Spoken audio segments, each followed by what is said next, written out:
morning, everyone. Nice to see you all. Hey there, so nice to be back. Nice to see everyone in the chat there. Wow. Yeah, as I said in the chat, car's looking shiny, isn't it? I haven't seen it in a while.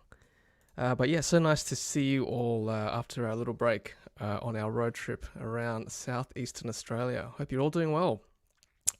I've certainly missed you all, definitely. But it was good to travel and to bring you all the details of our trip. So hope you enjoyed those videos. If you haven't seen them, obviously, head on to the Model 3 2022 road trip playlist, and you'll see what we got up to over the 12 days or so we were on the road with our Tesla Model 3. Yeah, check it out. We'll do a special sort of live stream Q&A, I think.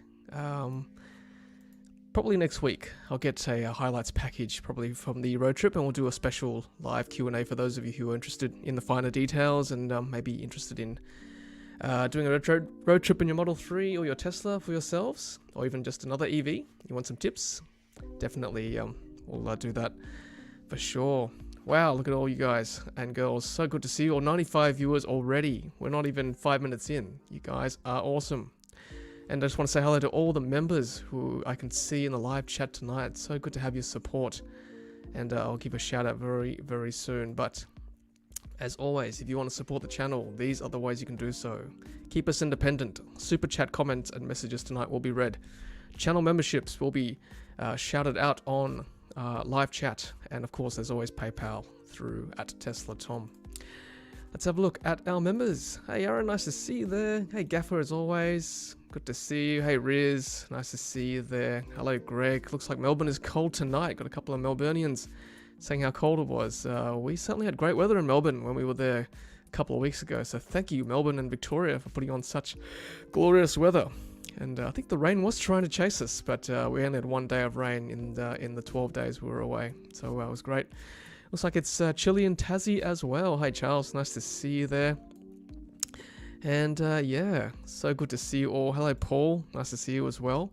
And yes, Rob is from Adelaide. Hey Rob. And yes, I did give a little cameo video, little sneak preview of Murray Bridge Charge Fox DC chargers at Murray Bridge in South Australia. So yes, I wanted to showcase as many non-Tesla chargers as I could on that video. So on those videos. So thank you Rob for pointing that out. All right, so I guess tonight we're talking about Tesla Model 3 and the delivery delays that we seem to be experiencing in Australia and worldwide as well. So I want you guys and girls tonight to tell me, what have you read in the media and what have you heard from Tesla reps for those of you who are expecting deliveries? Why is the wait for a Tesla Model 3 in 2022 so long? What is going on? Why has the Tesla throne been knocked off? I think I read this week that Tesla is no longer the top selling EV, I think, because of these delays. So what have you heard from your reps? What have you heard reading the news? What have you heard from other Tesla owners that they've read? List them in the chat below and we'll go through them all tonight.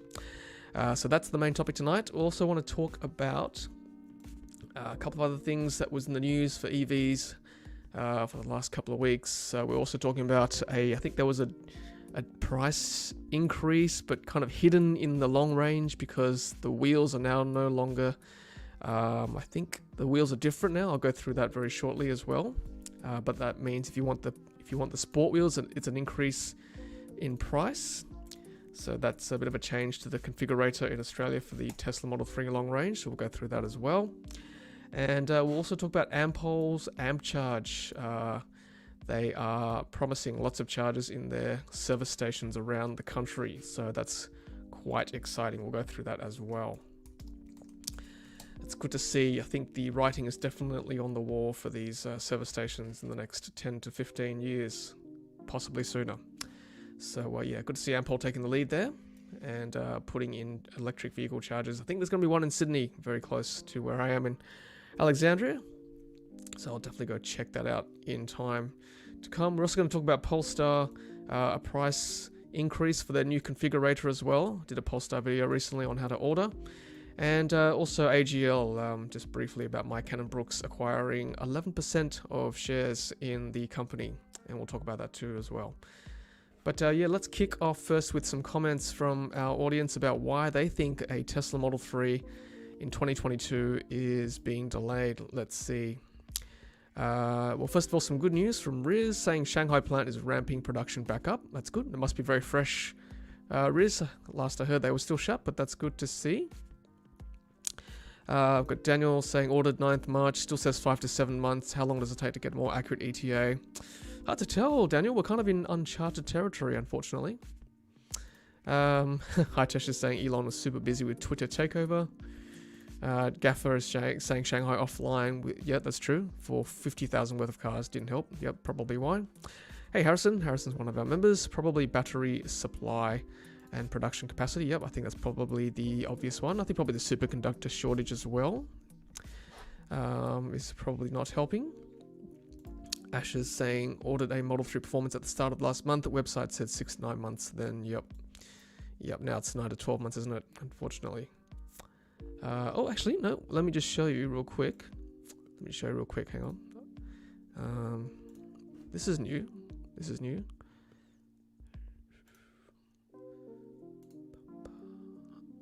Okay, so I'm seeing here. I've not seen this before, actually. It used to say 9 to 12 months, but now it's saying estimated delivery July to October 2022. So that's changed, I think. Anyone else seen that? No, that's US. My fault. Completely my fault there. I do that all the time. No, here we go. You could have got me and gone, where's the Model Y? It's open. But yeah, we go. Back in Australia now. So 9 to 12 months. 9 to 12 months. Back to what I saw earlier today. So I thought that was fresh. My apologies. So there we go. So 9 to 12 months. That's kind of what we are expecting. Yes, thank you, everyone. Thank you for that. Let's see if there's any other comments about why they think deliveries are delayed. Let's see. Here we go. Charles is saying purely demand, given the time has been blowing out gradually for a few months. Shanghai shutdown didn't help, but I think the delays were building before then. Yep, you're probably right there. Okay, SPL 88 ordered 15th of Jan, rear-wheel drive. Rep said definitely before end of financial year. Okay. I guess back then it was more 6-month wait, despite the Shanghai lockdown, as Tesla Shanghai is going over time as we speak. Good. Gaffer saying just as EVs are ramping in Australia, as we are having real issues with third-party chargers, Tom. Yes. We might talk about that too, actually, Gaffer. I might just add that to the list. That's becoming a real problem, actually. I did see a couple of issues on our road trip as well with third-party non-Tesla chargers. I think they need to be sorted out real quick. Yep, Greg agrees. Issues known for a long time. Correct. Thank you, everyone. Yes, USA website. Happens to all of us. I think we occasionally go, whoop, there's Model Y open. But yeah, then we realize, wait, USA website. So yes, I get that a lot too. Brad Johnson. Hey, Brad. Nice to see you also. Brad's one of our members. AJ saying ordered in March. Wait time 6 to 9 months. Okay, reopened 19th April. Okay. Yep, so Adam ordered in December, still no VIN.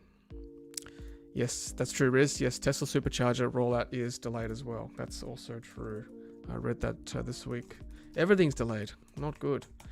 But I just wanted to show you, well, I've got the Model 3 long range page up. So I believe in the past, possibly even up to a month ago, a few weeks ago, the long range car came with sport wheels. So now, I believe now they just come with the standard aero caps and the aero wheels, the same as the standard or the rear wheel drive car. And there was no price decrease, I believe. So correct me if I'm wrong. This is what I've seen. And now if you want the sport wheels, it's an extra $2,200 to get those wheels that were included earlier this year before they changed the price. So there you go, just a little note there. And obviously people who ordered before this happened, I'm sure you're very happy with that. If you when you get your cars, you'll get the sport wheels, whereas now you've got to pay an extra $2,200. That's my understanding. Okay, Let's see, any other reports coming through here? Greg saying there are reports that US Model 3 are going back to older headlights. Okay, that's the US cars. Yes, Greg agrees with me. Sneaky price rise. I'll have to go back to Wayback Machine to see whether I can find just to prove that, actually. Try and do this on the fly. It's always fun, isn't it? How long? Do you reckon 2 weeks? Let's see. If I can plug that into Wayback Machine. See if I can find that price. Let's go back to, say, February. I bet you the Wayback Machine gives me the US page. Yep, I know. US, yep, sure does. Let's see if I can change it. Oh, of course. Thank you, Hajesh. So, now again, I think I've heard conflicting reports here. Because I've heard that Australian cars still get the UMCs. Certainly if you ordered before they announced this. And I've heard people saying their Tesla reps telling them that it's going to be included. So I think you shouldn't fret if you ordered before they announced this. We'll see. We'll see what happens. Okay, so the Wayback Machine is loading. The February version. Just wait for the pickies to load. But yeah, I think that's my understanding. If you've heard otherwise, let me know as well. Okay, so yep, here we go. I'll show you guys real quick.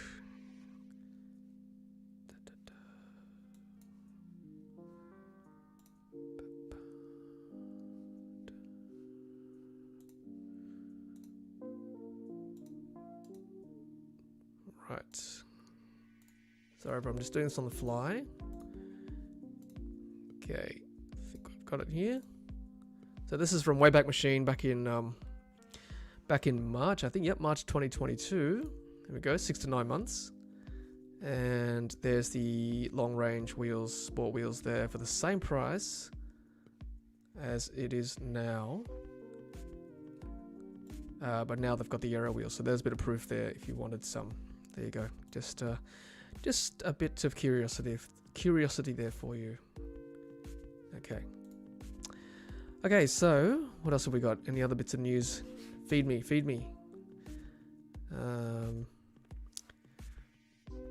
Okay, so Riz is saying on ordering preferences, seeing a huge shift. So Riz has got some background data thanks to the work that he does on Tesla sales. So he's seeing a huge shift from long range to rear-wheel drive models between 2021 and 2022. Looks like subsidies are shifting buyer behavior. Yes, there you go.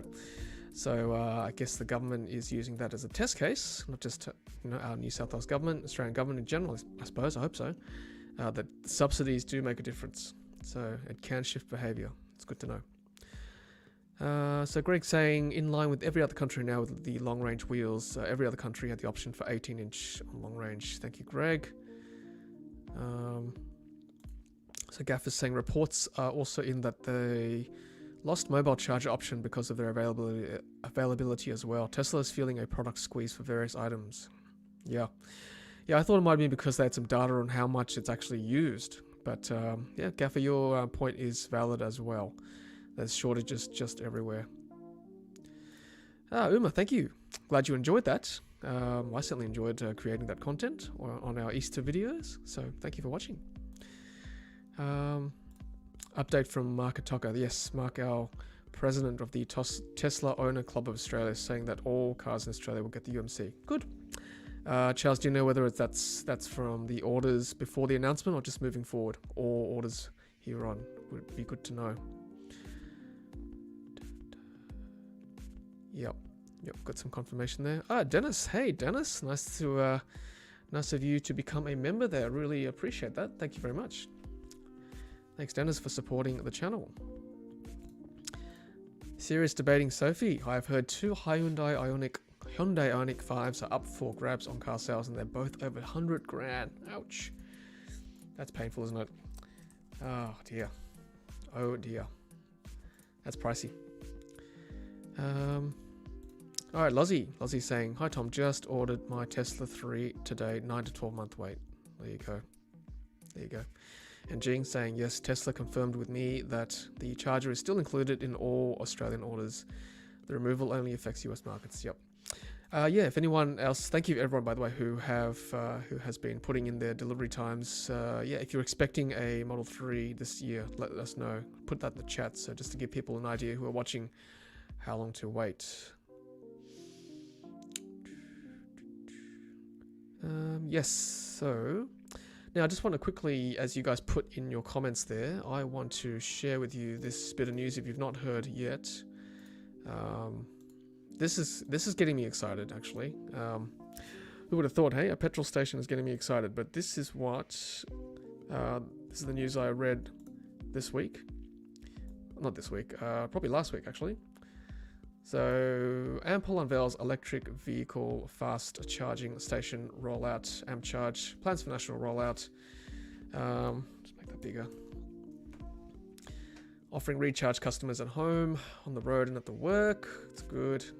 Unveils electric vehicle charging brand Ampcharge and announces plans for the initial rollout of fast chargers in what will become a national charging network. Indeed, that's great.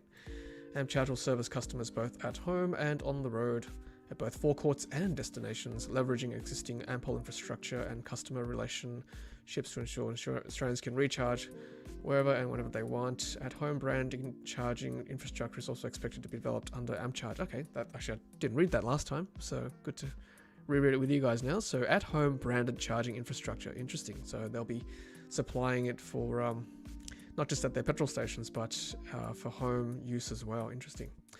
I just want to shout out to Jazz Kemp. Thank you, Jazz. Tom, you are back. Thought you got eaten by the furry penguins. They were very cute, actually. Used Tesla market is somewhat disturbing. Prices are crazy. How's the garage Renault going? Yes. Well, I'm thinking about it, Jazz. I'm thinking about it. Looking at my garage going, this could be prettier. But yes, those penguins are very cute. Very cute. I seen them before, but great to see it with the kids. There's a lot more than I remembered, actually. So it's good to see. Good to see. Yeah, so back to Ampcharge. Let's see. Yep, uptake and support of battery electric vehicles. Leveraging existing networks, skills infrastructure. Yeah, so it makes sense to put them in petrol stations. They've already got the utilities there. What else? Ampol service stations, depots, terminals right across the country. That's where they're going to put them. They'll be entering homes, workplaces, shopping centres. Good. The more the merrier, I say. They want to be the leading EV charging network in Australia by 2030. Okay, so for those of you looking to see where they're going to be, so the Ampcharge rollout will commence with 5 pilot sites at Ampol service stations in Castledine, Queensland, Alexandria, New South Wales, Northmead, New South Wales, Altona North, Victoria, and Belmont, WA, coming online in June and July 2022. That's not that far away. They can charge up to 150. That's great. That's pretty good. That's as fast as version 2 supercharger.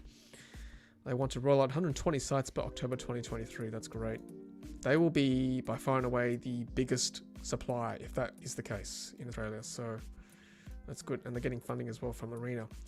I guess this is part of my gripe. I think if you're going to get funding from the public purse, you need to be very careful with your maintenance as well. I guess that leads me to my discussion, which is getting a lot of people upset at the moment because there are actually a lot of third-party non-Tesla charging providers down at the moment. I certainly saw a few of those on my road trip. Obviously, I charge a lot with Tesla because of our credit and because I guess personally, my philosophy is to use Tesla if I'm driving Tesla if I can. But I did go and visit some of the other non-Tesla sites, and yeah, a lot of them. I shouldn't say a lot. I'll choose my words carefully. Some of them were not working, which is disappointing. And, seeing EV drivers who are not Tesla owners come to I won't name too many on this stream, but, coming up to a provider that didn't work, I guess it's disappointing for them. They're stuck, basically, particularly if they haven't got enough charge. So that's something that needs to be addressed really quickly. It's hard to promote EVs when the infrastructure's not there. Just got to say, it's a bad look. especially for those who don't drive Teslas. I think it's got to be sorted out pretty quickly. Maintenance is key. Range anxiety is not an issue. It's more about reliability anxiety. You know, you don't want to be worried about coming to a charger that's not working. You want it to be, at this stage of the game, you want it to be reliable, want them to be working. Yeah, it's a quick way to turn people off EVs if that's not going to be sorted out quickly. So that's just my soapbox at this issue. So there you go. Let's go through some more comments here. You guys are awesome. Look at all your great comments here. So good. Mark saying September delivery. Thank you, Mark. Dabbing says ordered a black rear-wheel drive in March, just before the price rise 6 to 9 month wait. Ty is saying ordered rear-wheel drive in April, 6 to 9 months wait. Feels like it's longer than pregnancy. Well, at 9 to 12 months, it is longer than pregnancy, isn't it? Okay, Charles is using a different brand. Good. Just saying, Hypercharger is the brand. Okay, I'll need to do more research on that, Charles. But I'm just going to name it. Yeah, a lot of the tritium branded chargers I saw just were not working. I'm saying a lot again. A lot is a harsh word. Some of the tritium branded chargers were not working, especially the quick ones, like the 350 ones. Like, that's disappointing, especially on the road, like between towns. You know, you don't. At the moment, you can't just hop over to another charger 5 minutes down the road. Like, they are spaced sometimes 100, 150 kilometers apart, 200 kilometers apart. You just cannot afford that to be down. So there you go. And Gaffer's saying, I'm hoping Ampcharge becomes a viable and reliable option for all EVs. It's the start of the shift. Wonder how many others will start offering chargers. Absolutely, Gaffer. I hope so too. Yep, Charles is saying Hypercharger is used by ChargeNet New Zealand at a few sites. Thank you. Good to see. Yes, Alexander, that's true. I don't want to politicize the stream too much, but yes, the Labour contingents, is that the right word? The Labour candidates have stated that they would invest in EV charging. That's very true. And I think the WA Premier was saying that as well in some of the social media stuff I was seeing. Yes, Greg, I think they are getting arena funding. I can see here in the press release here. So Charles seems to have more information about this. That's good. So using 150 kilowatts, 2 cables, CCS and ChargeDemo, which can share 150 if both use at once. That's good. Good to see. Yep, Charles says yes, arena funding. That's true. Asher's asking, does the rise in fuel prices have anything to do with the delays? I don't think so, Asher. I think it's factors beyond that. Are EVs now more popular, or have the order numbers stayed constant? I guess we'll find out. I think the order numbers probably have increased. I just think deliveries won't be keeping up this year, unfortunately. Dennis is saying, would rather have more 50 kilowatt chargers at the moment. The more places we go with the redundancy, the better at the moment. I think, personally, Dennis, like, having traveled 4,500 kilometers in the last couple of weeks, I would say 50 kilowatt chargers are good in regional areas and big cities. They're great if you need to stop a bit longer for a meal. But certainly on the highways, it's got to be quicker. It's got to be 150 kilowatt, 250, 350 kilowatts minimum, I think. You just want to top up and go. That sometimes, I mean, sure, stop for a meal, stop for a break, all that. But yeah, I think quicker in between highways, between towns. But in the towns, 50 kilowatts is fine for me personally. Hey James, nice to see you there. Huge reason I chose Tesla over any other brand was the charging network is way more robust at the moment in Australia, and I think it's proven. And now I've seen the reality of it driving around Australia. I didn't see a single Tesla charger down, and that filled me and my young family with confidence, knowing that I can get there, it'll charge. I don't have to worry. There was no anxiety whatsoever getting to another charger. So that's the reason Tesla is way ahead with this, and the other brands need to catch up. And I'm going to be blunt about it. It's got to be done.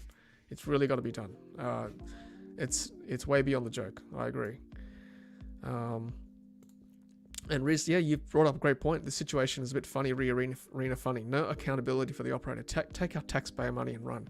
I said this on Twitter today. If it's being funded by Arena, which is the public purse, it's got to be fixed. You know, change the charger brand, whatever. I don't care. It's got to be fixed. We cannot promote EVs successfully in this country, especially non-Tesla EVs, if they don't work. There you go. Although, Greg, yes, that's good. You've had that experience. 15 NRMA charges in Easter. Everyone is flawless, even those tiny towns. That's great. Good. And I think NRMA on top of this, they are pretty good at this maintenance stuff. And yes, Gaffer's pointing out the driven story today, so that's good. Thank you, Gaffer. So for those of you who want to read that, it's on the driven. Oh, good, Alan. That's good. Wallzen is back online. Did I pronounce that right? Wallzen. It was vandalized. I got teased on my comments for pronouncing some of the South Australian towns wrong. Gamaraka. Yeah, there you go. And cows, I apologize. Cows in Phillip Island. What else did I get wrong? Yay? Yeah. What else? Yeah, okay. I think I got a couple more wrong.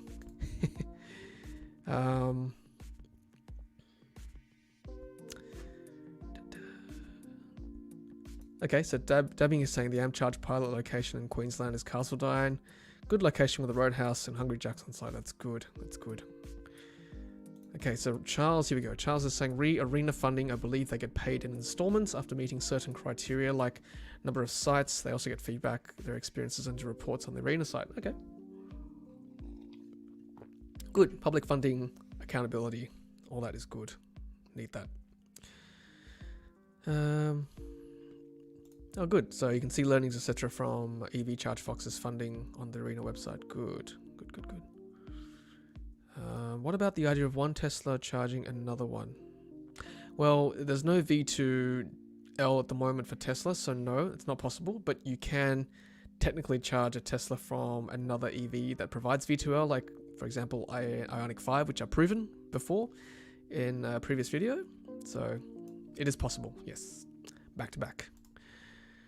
Yes, Alexander, that's true. Tesla mentioned the Tesla superchargers are being delayed by up to 12 months. Correct. Very sad. Very sad.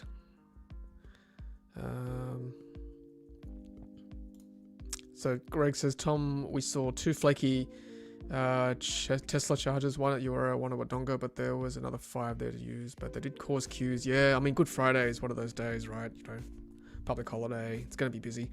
Yeah, I was at both those locations, Greg. They were pretty good, I thought. I don't think... maybe because they weren't that busy when I was there, but yeah. I mean, I think most of the time there was definitely more than enough available on the computer anyway, on the Tesla screen when I arrived there. Yeah, that's also true, Philip. Yes, definitely. I mean, the locations that I've seen on the East Coast look okay for non-Tesla charging stations, but they just aren't enough, and that's part of the reason why I don't tend to use the non-Tesla stuff, because I just would feel bad if I was taking up a charger and there was a Tesla charger nearby and someone has to wait half an hour for me. So if I had the opportunity to use a Tesla charger, just from my point of view, I would use that. And yeah, I'd hate to have someone wait on me unnecessarily. Of course, if there's no other option, then it's fair game. Personally, that's my personal philosophy. Scott saying a supercharge network is the huge reason. It is the hugest reason, Scott. Probably the number one reason, and proprietary single brand chargers should not be allowed to exist. Yeah, I mean, look, I'm in two minds about that, but I'll just go back on your first point. The supercharger network is unbeatable currently in Australia. Like that's probably the primary reason why I still, if I was going to pick between one and the other, like, you know, someone asked me the other day, like, putting this charging network aside, like, I can't put it aside. You have to include it as part of the ecosystem. It certainly factors into your decision making in 2022 for an EV. I mean, one day when there's chargers everywhere by all sorts of brands, doesn't matter. Pick your car based on your preferences or the specs or whatever. But at the moment, infrastructure is number one, particularly if you want to road trip. If you're just going to drive in the city, probably doesn't matter too much. But if you want to road trip, charging is important.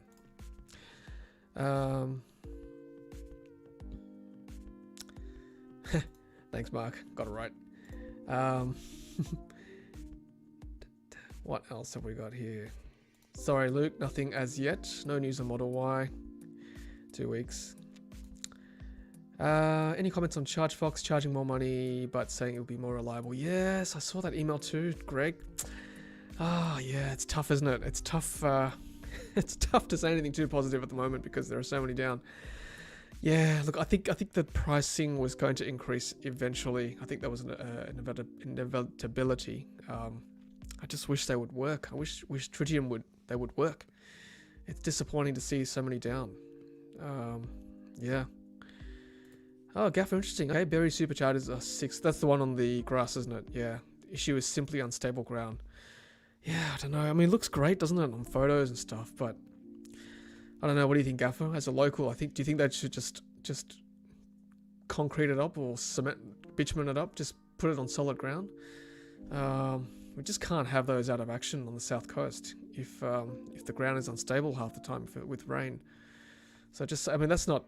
Is it Tesla's fault? I don't know. It's not the machine's fault, not the actual charger's fault. But you know, if the ground is unstable, then that certainly is an issue.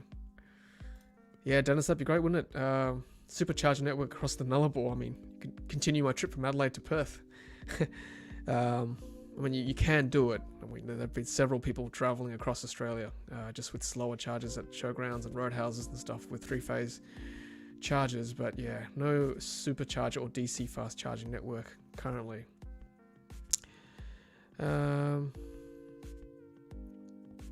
Yeah, thank you, Gaffer. That was my question. Yes, I think it needs to be reliable ground, right? They are highly used, definitely. You know, if I one day want to do that Sydney to Melbourne South Coast route, got to use Berry, and yeah, that's got to be reliable, right? It's got to be fixed. There you go. Bit of chatter on the forum this week. Says Charles, but found that seasoned EV road trippers care about reliability, convenience, and speed. Cost wasn't a worry. Road tripping charging cost is a minor issue. And I think a lot of you have seen my spreadsheet. Even if I had paid for all the supercharging for the 12 days, it would have been about $300. So that's far less than the average petrol price in an equivalent kind of car with equivalent kind of range. But yeah, for me on a road trip with a young family, reliability is number one, definitely. I mean, I don't care about the cost too much. I do, but obviously not as much because it's not a huge expense. But yeah, I just want to get to a charging location. I want to hit it. I want to plug it in as soon as I can, stretch my legs, and then get out as soon as I can. Like, speed is still kind of the issue at the moment on a road trip. You just want to charge. Yep, good point there, Charles. Thank you. Yes, Alexander, I'd love to come to Perth. I would actually. Just with a young fam across the Nullarbor is going to be hard, but I would love to. Maybe hire one from EV, maybe. So Dennis, do you think supercharging prices will continue to rise? 60 kilowatt hours equivalent to 5 litres per 100 Ks. Yes, that's true. As per my spreadsheet, $1.80 per litre. At the moment, I think I tried to actually find on the Tesla website how much it cost. There's no actual set pricing, like cents per kilowatt hour. It's based on they've got an algorithm now, I think. Correct me if I'm wrong, people, but I couldn't actually see a set price. It's based on time of charging and how many people are there, all that kind of stuff, peak hours. The last known price was 52 cents per kilowatt hour back in October last year, I think, quoted by some publication, I think Renew Economy. So that's the price I used, but it's probably an algorithm which they may not fully disclose. If anyone knows any more, let me know.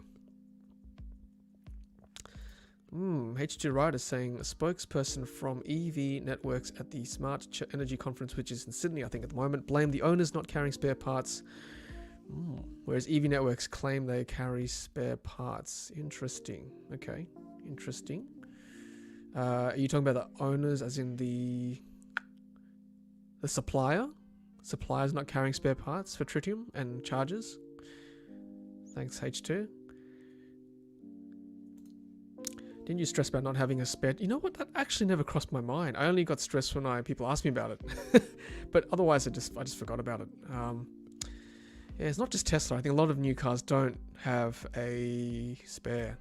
I mean, on the roads I travelled on were on just on major arterials. Really, there's one road I was possibly a bit worried, but the rest of the time it was primarily on sealed roads, major roads between towns. So I wasn't too stressed. I had NRMA. I've got the Tesla roadside assist. Mobile coverage is pretty good, but I do understand your concern, Tommy, particularly with children in the car, I've got to say. I had a tire repair kit, but I was hoping that most of the time help was literally only an hour away at the most. So yeah, but very good point, Tommy. Very good point. If anyone has a good solution, let me know. Apart from just carrying that compressor. Yes, Greg. Very true. Integration into the car nav, preconditioning, seeing how many chargers are available, all that stuff. Yep, so easy. I'm sure if you see my videos, I go over and over again on this topic. I think someone even said it was quite repetitive, but that's good. That's good. I'm glad it was repetitive. The point is to drill home the point that it was so easy because, you know, at every charging location, I just quickly looked up the next stop, how long it's going to take, how much charge left, and take into account that I've actually got 4 passengers in the car with baggage, so it's going to, I probably added a bit more charge each time for redundancy, just in case, bad weather. But even so, it was fairly precise, I've got to say. And even with the trip computer prediction of how much charge was going to be left at the end of the time, I was very happy. Tucker is going to do a nullable run this year. I think, Tom, you should get in on that. Maybe I will find out, Gaffer. I guess if you're going to run with a few people, it might be safer. So yeah, thanks, Gaffer. I'll have a look. Thank you.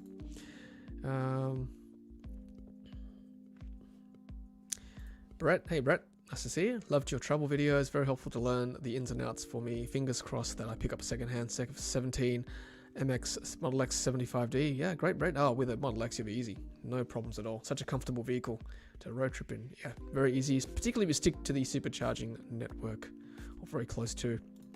Again, I'll cover all this probably next week on my road trip Q&A. So I'll probably advertise that pretty soon so we can get more people in and ask their questions for sure. I think if you have credit, it doesn't appear on your map, but the rest of us see the price in the car. Yes, that's true. I think I used to see the price actually. I don't anymore, but I have in the past seen the price of the charging session, but I never saw it once, unfortunately. I would have loved to record that each time. Yeah, see, Greg agrees. Drove to Lightning Ridge did not even cross my mind. That's true. I just forgot until people brought it up. Oh yeah, that's right, spare tire. Mark's asking, do you think it's possibly worth waiting 2 years before buying a Tesla EV because of the charging network? It really depends where you want to go, Mark. For me and my fam, we're just going to go on where the chargers are. We're pretty flexible that way. If you need to go somewhere, like to visit family, somewhere that doesn't have a charger, maybe. But yeah, just be careful. Look on PlugShare. See, just see where the radius of these chargers are. If you can cope with where they are, particularly with Tesla, I think you should be okay. You should be okay. And look, Ampol wants to install more, which is good. But look, obviously in 2 years' time there'll be more. The same way 2 years ago was not as good as it is now. There you go. Weeks Garage. Yes, I drive my S to work. Joy drives the 3. Got to give the wife the better car, right? Yes, she drives the 3. She loves it. Tom, did you end up using any of the charging cables you took with you? No, we did not. We just stuck to DC, generally speaking, or destination chargers. Correct. Now let's just quickly talk about something else real quick. Keep asking your questions, by the way. I'll keep flashing them up. No problems at all. Let's talk about Polestar real quick. Polestar, because they did also release their configurator finally for 2022 for the MY23. So that came, of course, with a price increase, not surprisingly. And that's now in line with a 2022 Tesla Model 3 as well. So that's, let me share this with you real quick. We'll talk about Polestar.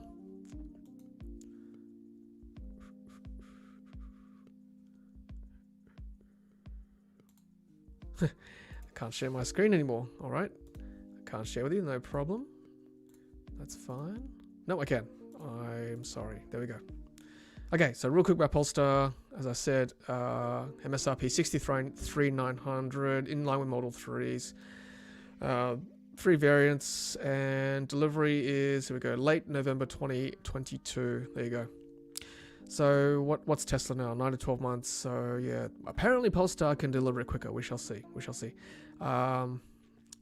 So I will be taking a Polestar 2 for loan very shortly, next month. So I'll go through that. But yeah, I think, Polestar comes pretty close to Tesla in terms of specs. And it's great that they're a ground up EV and, well, sorry, not ground up EV. They're all in on EVs. That's all they do. So that's kind of good.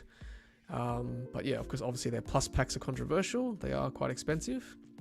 And you've got to add pretty much a pilot pack and a plus pack to get in line with all the specs from a rear-wheel drive Model 3. Just, it is what it is. But yeah, so just a quick note about Polestar, price rise, but the configurator is out. Promising 2023 deliveries. There you go. Anyone taking delivery of a Polestar 2 out there? Just real quick. That's Polestar 2. Okay, so right, we talked about Model 3 delivery times. We talked about long range wheels downgrade. Talked about Ampol, Ampcharge, Polestar 2, price rise. Third-party chargers, we've talked about that. Supercharger delays, UMC, we've talked about that. And yeah, AGL, of course. AGL is the next topic we'll talk about once we take a few more comments. Yes, that's true. No more referral program for Tesla. That was shut down last year, I believe. But I do always want to publicly state thank you for the people who have used my referral codes over the years. That was why we had basically no cost supercharging on that road trip, which is great, really great. So thank you very much, people who have used a referral over the years. Thank you. Okay, so Dennis is saying Polestar doesn't seem competitive next to Model 3 considering the supercharging network, standard options, and potentially higher resale value on the Model 3. So I am going to encourage everyone who is looking at a non-Tesla EV, Polestar, Ioniq, Kia, whatever it is, Mercedes, Jag. I'm just going to say to you now, go and ask your dealer, your rep, whoever it is you've got the contact for, and ask them what they're doing about charging in Australia. Because I think, personally, they probably shouldn't be relying on third parties too much. They need to somehow invest in it themselves the way Tesla has. And then, I think then that'll give customers more confidence in buying their cars, just personally. So, hearing it from me, go and ask them, what are they doing about it? Are they investing in it? Are they installing it themselves? I know Porsche's installing their own chargers, which is great. I've seen them around Sydney, not just DC, but also AC as well. So ask Polestar if you're going to ask them, what are they doing about charging? Ask Ioniq, Kia, ask Hyundai, ask Kia, ask BYD. Yeah, go and ask them, what are they doing about it? So the more we get chargers in from these, from these suppliers and manufacturers, the better it is for everyone. So there you go. That's just my 2 cents. No, that's true, Charles. We do we though? I mean, I'm happy if they charge other people, a cost. Then Tesla's opening up the network to non-Tesla EVs in Europe. But if they install their own and if they charge, even if they discount their own cars, but I think it should be available to everyone, just open source. That's my thoughts, Tesla included. But I think the more chargers that's open to everyone, open source, the better, just personally. But you do make a good point, Charles. It is tricky. But the same way, like Shell is not exclusive to a certain type of petrol car. Imagine that, right? Imagine if Shell just only serviced, Mercedes or something. It just would not work, I think. So the same way, I think chargers need to be open source to everyone, just quietly. But good point. So Greg's asking me, when does the free supercharging finish? For me, my credits for Model 3 expire next year, I think. I'll have to double check that. But the Model S is for life of the vehicle. For life. Thanks, Teslarific. Loved your videos on recent road trip, Tom. Have a red long range in order. Congratulations. That's great.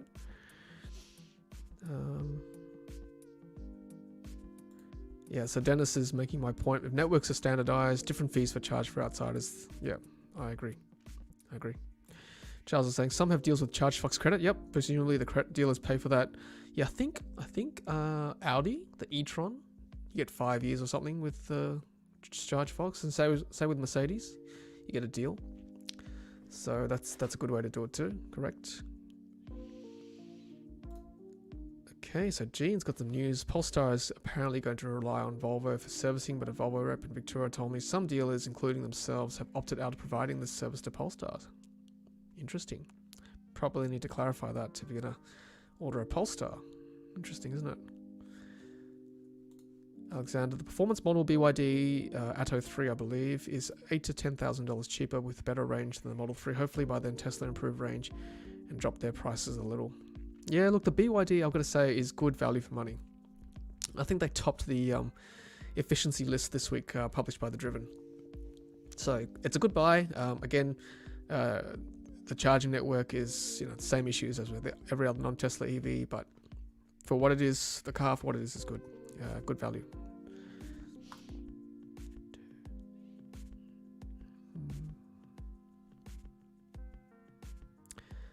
David's got a question. Is it not possible to run flat tires for Tesla? If you get a flat, at least you can drive far enough to get it fixed. Does anyone have a run flat for their Tesla? Let us know.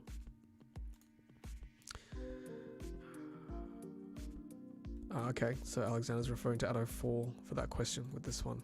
Okay. Oh, interesting, Riz. That's good to know. Maybe we'll do a BYD special on sale volumes, or order volumes anyway. Are you talking about BYD worldwide or BYD in Australia? I think worldwide they did very well. And they're not subject to the shutdowns in Shanghai, I believe. Their factories are somewhere else.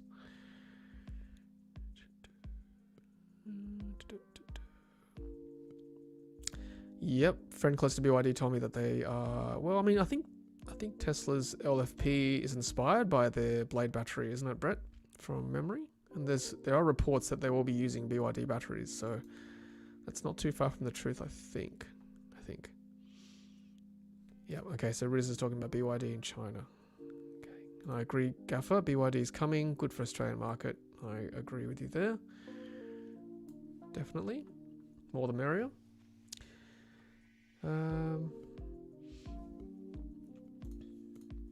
Let's see if I can find some news about AGL. Just really quickly touch on that real quick tonight.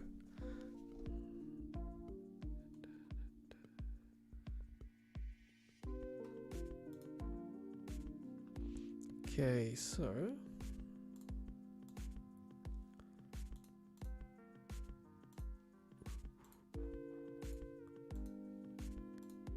for those who don't know, like Mike Cannon-Brookes, tech billionaire, and obviously climate advocate as well, renewables advocate.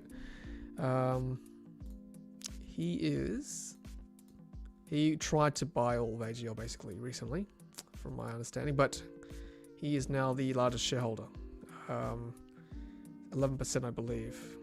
So AGL, there you go, that was news a couple of days ago. And ABC reported that he's voting against a proposed demerger that will see AGL split into two entities, one for coal, one for renewables, saying it doesn't make sense. And I think AGL has hit back and saying, no, that's not true. So there you go. Two sides of the story. But the big story is that he's now the largest shareholder, technically. So there you go. It's good that he's doing something about it. I suppose he's got the capacity to. But yeah, that's news for those who don't know. Anyway, thought I'd just point that out there.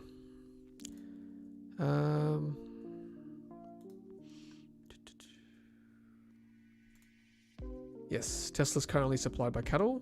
That's true. Thank you, Charles.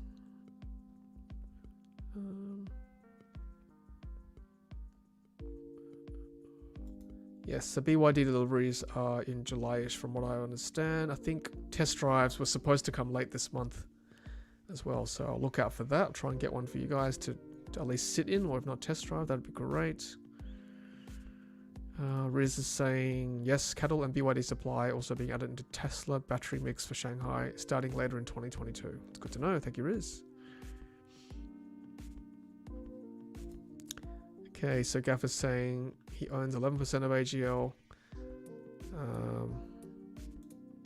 The board that opposes him owns less than 1% collectively, yet they are saying it'll be bad for shareholders. He says if he's wrong, it'll affect him way more than them. That's true. If you're the biggest shareholder, of course it will. Some funny business going on. Okay, so that's AGL news. Right, Alexander's saying 500 kilometers is okay, but with driving conditions, etc., you don't always get 500 k's. Besides, the seal is 700 k's. Yeah, it really does depend. Like, I get asked about range a lot. So for those new to the game, yeah, sure, it says WLTP, whatever, 491 kilometers for the rear-wheel drive. But honestly, that's just ideal conditions, ideal testing conditions for WLTP. Obviously, it drops if you've got extra load. Load is important. You know, we drove around Australia with or around Southeast Australia with 4 people. So myself, 3 passengers, suitcases, bags. Driving at 110 kilometers an hour also slows it down. Well, decreases your range as well. So keep all that in mind. Driving to a headwind, raining, so it can decrease the range. Obviously uphill as well. So just a guide. Don't focus on it, and you'll know in time that what your driving range is. It'll adapt to your style over that time. So just a quick note there. Thank you, Paul. Paul's just pledged $5. Had my Model 3 serviced today after 2 years. They examined underside windscreen, rotated tires, checked brake fluid. Super painless, quick, clean, cheap. Excellent. Thank you, Paul. That's great to know. So good, isn't it? So easy. Good to know. Yes, service is such a breeze. It's literally a few clicks away on the app, for those who don't know. Very easy indeed. Kevin's asking, when do you think delivery wait times will come down to just 6 months or lower? Yeah, tough question. I mean, I guess the supply lines have to go back to pre-COVID, basically. At the moment, that's just the big issue at the moment, isn't it? Getting things into factories to be made. It's just not just EVs, but cars in general. I'm hearing like 1 year wait times for other makes as well. So hopefully soon, Kevin. Okay, any other questions and comments? Here we go. Let's see. Good that you guys are chatting. It's good. Question, is there any way to prevent stone chip damage on the lower panel of Model 3? I assume you mean front. Pretty bad damage for mine already. To be surprised, to be honest, I didn't see very many stone chips on the 4,000 kilometer journey we did. Maybe one. You can, obviously wrap the front there, of the bonnet there. That could prevent, I guess. So that's one option. Just wrap that little bit, which I may potentially do for our next drive, maybe. We'll see. Okay, so Michael Fletcher, living in far north Queensland. Thanks, Michael, for joining us. I'll be relying on home charging and other networks. Would be nice to see supercharging network extended. I believe the furthest north is in Sunshine Coast. Charles, you can correct me if I'm wrong. Yes, of course, it'd be great to see more superchargers up that way. And sure, of course, my philosophy is obviously to use superchargers, but if you don't have a choice, then it's fair game, obviously. Just use whatever you've got. But yes, I agree, Michael. It'd be great. But as someone said earlier today, they're being delayed as well, aren't they? The supercharging network installations as well. So, but thanks for dropping by today, Michael. Thank you. Okay, so we've got some updates here for Alvin. Ordered my Model 3 long range in January. Estimated arrival was 14 to 20 weeks at the time. It seems like a very quick now, doesn't it? Now that it's 9 to 12 months. Tesla Chatswood advised me that they had some customers who are still waiting for Model 3 long range since November. Looks like a July to August delivery for mine. Okay, so what's that? July to August from January. That's still sort of 7 to 8 months, isn't it? Interesting. Okay, so I've just had a live feed question from someone. Emailed me just then. Question, once Model Y is available on the Tesla configurator, is it likely to have equally long wait period? I would like a Tesla may prioritize delivery of Model Y.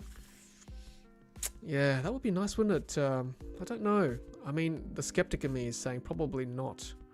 I think it'll be probably just as long, to be honest. I think the wait times in America are pretty long too now. So yeah, now that Shanghai has been delayed, they probably won't be opening up for a while too. So yeah, as much as I'd like to believe they will be shorter than 3, I think it'll be probably the same length of time.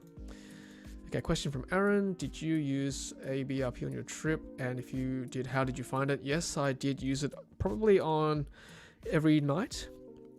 After a day's drive, I would just check to make sure, you know, there's enough stops along the way to accommodate us. And of course there was each time.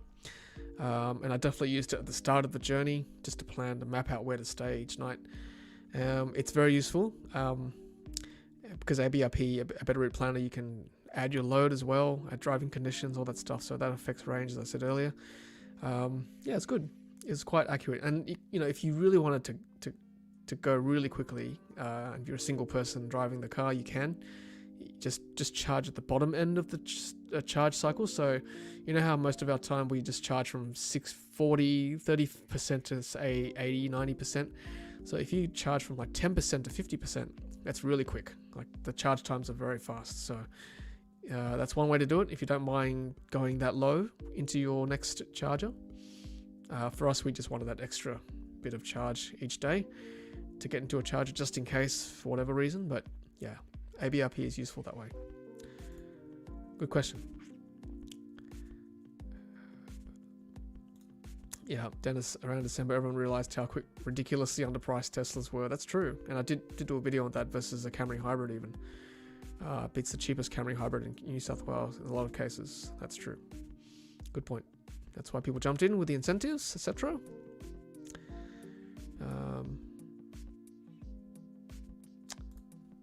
Model Y performance to deliver between June 10 and July. Are you overseas, Garrett? Any idea when that might narrow down? Okay, do you mean Y or 3? If you're overseas, obviously it's a Y, but can't help you there. Don't know. We haven't got the Ys yet in Australia. Yep, Kevin is saying furthest north is Gympie. That's Sunshine Coast, isn't it? 75 k's from Sunshine Coast. Okay. Thank you.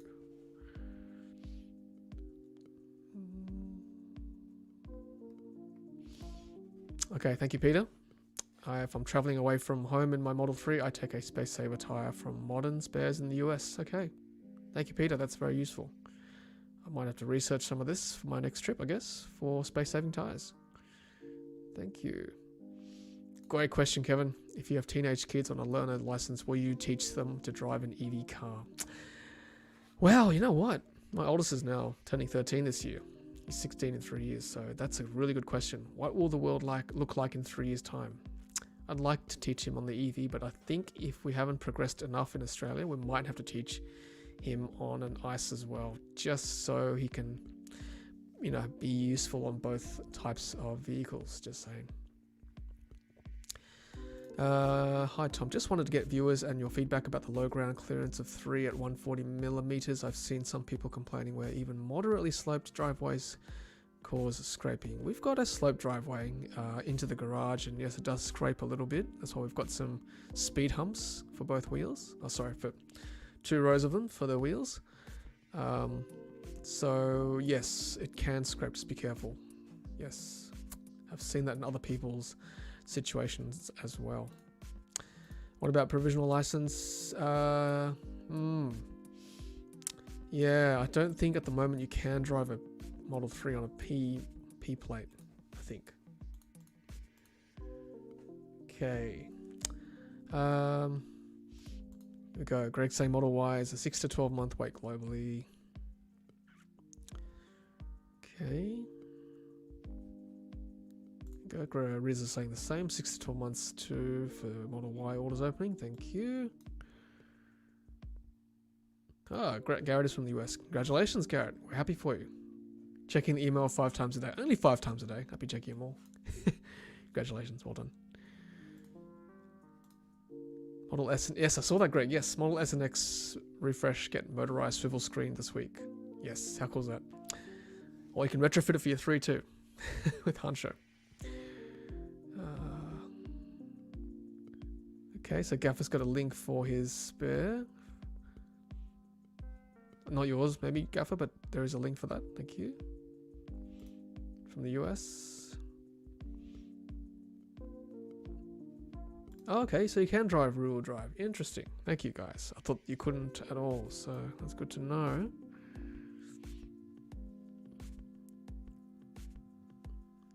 I see. The new one is right. Thank you. Thank you, guys. That's good. I learned something today. Yes, I knew the old standard range wasn't. Is that because the torque is less, right? The acceleration's less? Right. Interesting. That's good to know. And so 60 kilowatt. Okay, back in the day. Right. Yeah, well, you know, there's grounds to say the Model 3 is safer than a lot of other cars that P-platers can drive, so that's good to know, actually. Good, I've learned something today too. Thank you, everyone. That's great. Well, you know what? I think we might end it there. It's up to the hour mark, so thanks, everyone. That's been great. Good session as always. And yeah, hopefully if you're waiting for a Model 3, I'm sure you're super anxious. And hopefully you learned something about the wait times tonight, as I have as well. I think the general consensus is that lots of factors are in play, supply issues, shutdowns in China, all that stuff. So unfortunately, we just got to wait. We just got to wait. Hopefully, as the world starts to open up, restrictions start to ease, production starts to ramp up, supply will be not an issue anymore later this year. We'll see that wait time decrease. Hopefully, it doesn't extend any more than 9 to 12 months. So we shall see, hey? We shall see. Very interesting times. And let's hope these third-party DC chargers get fixed quickly and we get supply of parts in. And yeah, I think the more people make noise about them, get some answers. Hopefully we'll get them sorted out. And I guess at the moment that it's not there's not that many cars coming in because of shutdowns from factories and supply issues. So it's probably okay, not great, but not a huge issue. But as more cars come in later this year, we've just got to get this sorted out. So yeah, that's the current issue at the moment, isn't it? All right, everyone, that's it for me. Yeah, hope you enjoyed the music. I have been chilling out here as well with this lo-fi stuff in the background. It's good. It's good. Yeah, feel free to always email me anytime with your questions or leave a comment later on for those of you watching on live stream, watching on replay, sorry. And yeah, thank you again for everyone for joining as always. It's so encouraging for me to see more than 170, 180 viewers live chatting away. It's good. It's really good. Makes me want to keep doing it, which is good. All right, everyone, that's it from me. Let's put up the outro. And yeah, hope you all have a fantastic week coming up. And I'll see you next week. We'll probably do the road trip roundup next week, Q&A. We'll just talk road trip planning, the stuff we saw, the charging we did, all that stuff. Have a look at the spreadsheet, ask your questions then. And yeah, it's good. Thanks for watching, everyone. Thanks for chatting. I'll see you next week. And as always, happy charging.